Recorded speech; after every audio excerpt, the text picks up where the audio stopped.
So I have this glass prism that I'd found in an old film projector, and I took a look at it, and I decided it was time to try my hand at building a television. So for my first step, I mounted the glass onto a piece of wood, and then once that was done, I set it aside to come back to at a later stage. I then cut out several pieces of plywood that would fit together to form a box. On the front piece, I measured and cut holes for the screen and the speaker.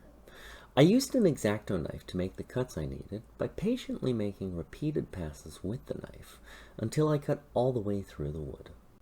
Once this was complete, I measured and cut out a piece of veneer to the same dimensions. It was now time to glue the veneer. I started by spreading a thin layer of carpenter's glue over the wood.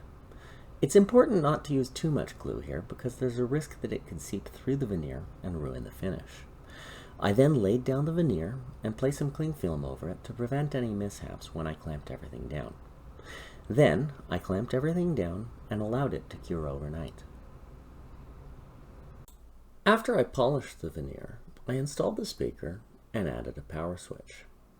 I then added the all-important speaker mesh. Now the whole concept of this diorama is that this is going to be the opening credits to the best 70s cop show that I've never seen. To get this concept across, it was clear that I needed to get some graphics done, and who better to ask than Courtney Lunn, a former colleague and head of the graphics department at a company where I used to work. She did a wonderful job designing the title screen, and if anyone's curious, I would recommend taking a look at her website, link in the description. Before moving on to making the inner workings of the television, I had two important pieces of hardware to add to the front. The first was a metal frame that I'd removed from an old oscilloscope.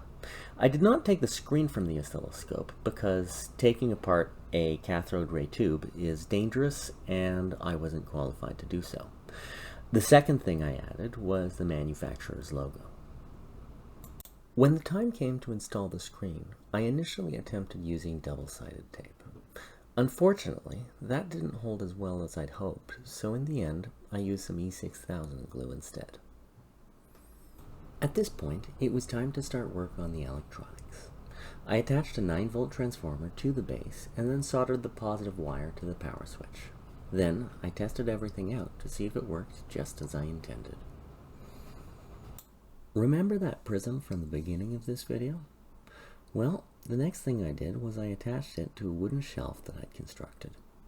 Once all that was in place, I glued it to the base over top of the transformer, the speaker, and the power switch. After that was done, I attached 3 pre-cut pieces of plywood to build the top and sides of the set, and then I veneered them. The veneer didn't come out quite as well as I'd hoped, so once I've polished them a little bit, I'll decide how I want to weather the TV and how I should cover up these mistakes. Now let's move on to the figure. I have this set of German infantry made by ICM, and I think this will be an excellent opportunity for some figure conversion. Now the first thing to do was to remove the parts that I wanted to use from the sprue and scrape away all the military details. I then attached the legs and the torso together. After allowing for some curing time, I used a marker to sketch things out. Now my plan was to use the existing collar from the original figure's uniform and sculpt on a necktie and the lapels. After this was done, I sculpted the pant leg and attached a head that I had made a while earlier. I then proceeded to sculpt his necktie and the lapels. When the time came to give Bannister a haircut, I wanted to give him a Joe Friday kind of look. I decided to go with a flat top so he could have a head like an aircraft carrier. As a final touch, I needed to repose the arms with the figure carrying a revolver in his right hand. To bend the arm at the angle I wanted, I cut partway through at the elbow and then filled in the gap with putty. Everything seemed great until I tested how the figure would look through the lens, and I saw that because of the mirror in the prism, I'd need to switch his arms around. So I removed the old arms and picked out a new one that looked like it might work the way I wanted it to. I then bent the arm into the angle that I wanted and shortened the barrel of a revolver so I could give him a snub-nosed .38 special. After all this was done, he was ready for paint.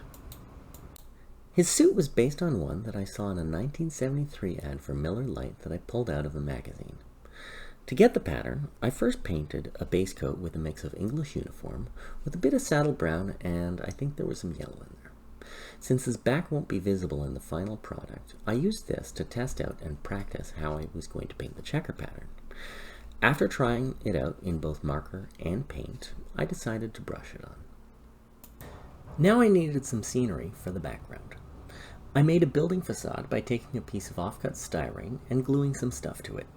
Then, after priming it black, I painted it gray. I wasn't too concerned with adding much detail, since this was only going to be partially visible, and lens distortion would make it harder to see the final product. It's most important to get the basic shapes right, since the background is going to be out of focus. I then soldered the LEDs and completed the circuitry. And while the iron was still hot, I soldered together a frame using brass rods. I then stretched some black thread across the frame. I guess now is as good a time as any to talk about what I think Bannister's backstory might be. Now, in my imagination, Manly Bannister is a bylaw officer who works in the plainclothes division. Not everyone approves of his methods, but he gets results. In last week's episode, Bannister cracked down on residents who had their basketball nets overhanging the street. Unfortunately, in the process, he upset a few of the wrong people. So tonight, we're going to see how Bannister gets out of this one. If any of you have ideas for another episode of Bannister, then by all means leave your pitches in the comments. I really enjoyed working on this project, and I'm happy with how the sniper scope effect turned out. Glass and prisms are exciting to work with, and you can use them to achieve all kinds of cool effects. I hope you all enjoyed watching, and if you did, then feel free to like, comment, and subscribe. With that, I'll be signing off, and I'll see you on the next episode.